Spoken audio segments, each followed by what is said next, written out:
但係咧，我哋又見到喺呢家嘅社會入邊咧，當然啦，真係呢個 所謂 Web 2.0嘅發展咧，喺呢幾年嚟講，真係發展得好快。咁不論係因為咩原因，因為香港嘅 broadband 啊嗰樣嘢好普及啊，或者各種原因，真係嗰個發展越嚟越快。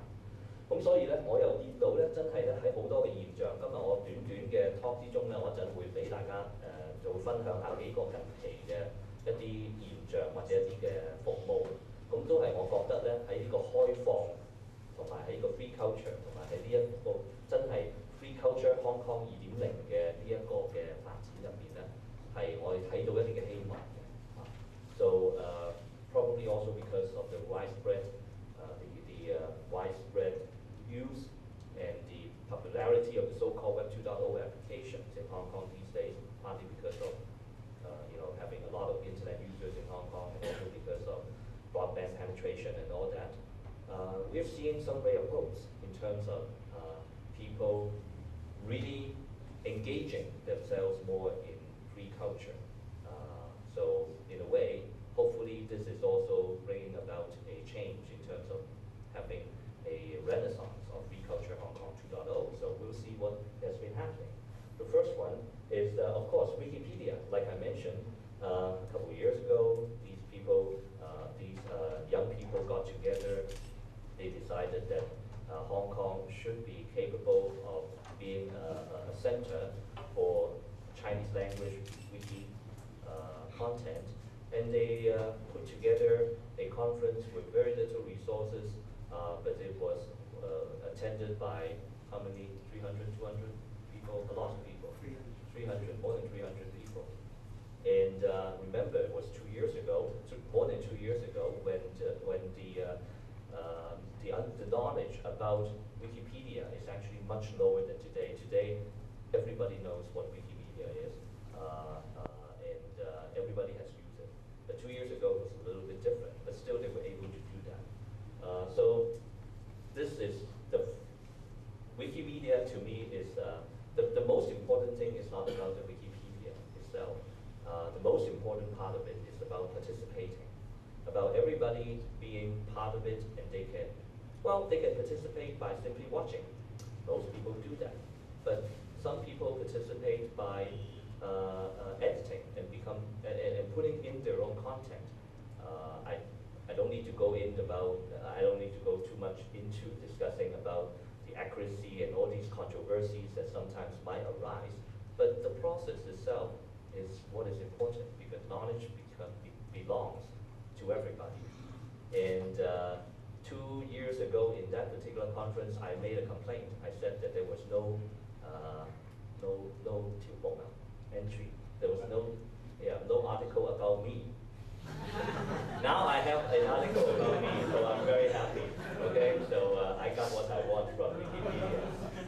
Okay. Ops. We were very happy that a couple months ago, Lucifer Chu from OOPS came to Hong Kong, and he gave a very, very lively presentation. Everybody should watch it. If you haven't seen it before, maybe we should try to make sure that we post the link to the Lucifer Chu video online. That is hosted somewhere in CityU. But if we put it on YouTube, it might be better, easier for more people to get a chance to watch it and share. It was a great presentation. He went on and on, but it was not boring. It was great about open culture and so on. If you haven't watched it, if you weren't there, make sure you try to contact us to try to get the link and make sure you have a chance to watch it. Anyway, OOPS, I'm sure Peter Ma is here. He's the OOPS Hong Kong guy. He will probably explain more to you about what OOPS is. It's basically, to me, my short definition of what it is basically a project to translate the content, educational content from a lot of famous universities around the world, MIT, Harvard, and so on, that has been put online, shared freely by the universities. And this is an effort started by Lucifer in Taiwan, and with a lot of volunteers from all around the world, China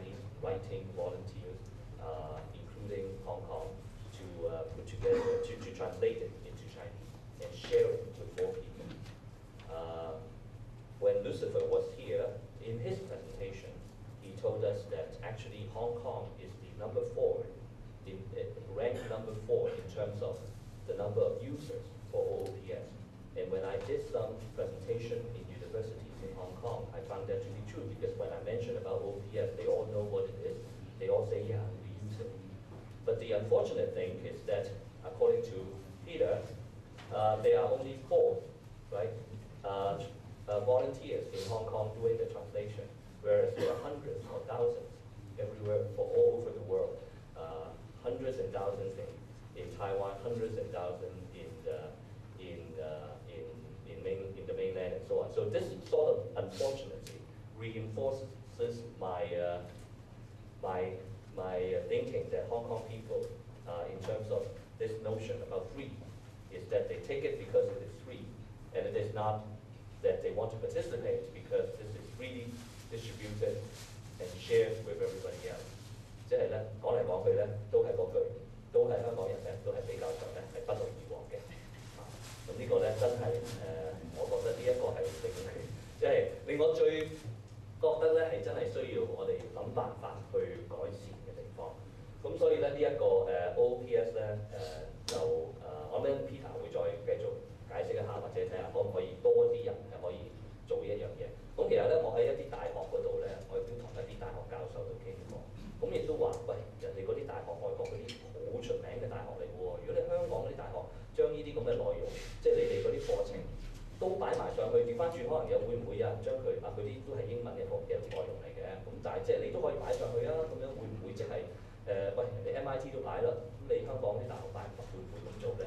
咁我哋得到嘅答案基本上都係咧，佢哋諗都冇諗過嘅。咁所以咧，呢個又係即係呢一方面，即係香港真係喺呢一方面咧，真係非常之落後。我哋真係要去即係改變一下我哋嘅諗法。好啦，下一個係啦。咁近呢2年咧，我哋有另外有一個嘅 project 咧，又喺度做緊嘅，就係叫做 Creative Commons。咁一陣咧，Rebecca 咧就可以講多少少啦。咁我都係有參與呢一個嘅工作。咁 Creative Commons 咧，我諗好多朋友都有聽過或者認識過嘅咧。見過嘅咧，或者甚至可能你用 Flickr 啊，或者用其他嘅網站嘅時候都有使用過，就係點樣咧可以係做到一個所謂 some rights reserve， 係將你嘅作品去同其他人分享，但係咧你係保留翻部分嘅版權，但係你又方便其他人咧可以分享到你嘅作品。咁過去嚟講咧，即係好多嘅國家地區都已經有咗將呢一個 Creative Commons 嘅條款咧係去就佢本地嘅法律咧嚟去做一個本地嘅版本，咁以令到咧係可以令到呢一個嘅條款咧係可以喺本地嗰度發揮到呢一個法律嘅作用。咁但係咧就香港又係做得比較遲啦，台灣、中國大陸、日本、其他好多地方、巴西嗰啲地方都已經有啦。咁但係香港咧就我哋希望10月25號咧就可以喺香港咧係慶祝呢一個 Creative Commons 香港嘅成立。咁預先喺度邀請各位係參加。咁Creative Commons 咧就So I was saying that in the last couple of years we've been trying to put together Creative Commons in Hong Kong, some rights reserve movement, but on October 25th this year we will be launching Creative Commons in Hong Kong, and Lawrence Naxick is going to be here. Right? Lawrence Naxick, the very famous Stanford University professor who put together the whole thing several years ago, he will be here to witness and the launching